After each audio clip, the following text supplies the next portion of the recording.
Как действа мозъкът? Когато имате един конкретен здравен проблем и отивате при лекаря, благодарение на силно развитие си префронтален кортекс, мозъкът действа така. Когато сте болен и отивате при лекаря, той почва да мисли какво би станало и как би било добре, след като сте се излекували. Тоест, той създава ситуацията виртуална във вашето представа, че ето, виждаш ли, сега ще отида при лекаря и след това ще бъда отново здрав. Ще мога да тичам, няма да ме боли крака или ще имам нормално кръвно налягане и това кара да се довериш на лекаря. За да ви направя паралел между лекаря и ветеринарния лекар, вие знаете, че когато ти влизаш в кабинета, усмихнат и доверявайки се на човека срещу себе си, естествено той трябва да е достатъчно добър експерт, за да те убеди, защото ти си разсъдливо същество, докато когато се отида при ветеринарния лекар или вие си заведете животното и кучето, първото нещо, което е, кучето започва да се зъби и да ръмжи, защото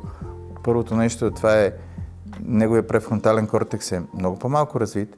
То няма идея какво ще му се случи и как ще му се помогне, по-скоро задейства се амигдалата, която генерира хормони на стрес и казва тук ще ти се случи нещо лошо и ще те боли още повече.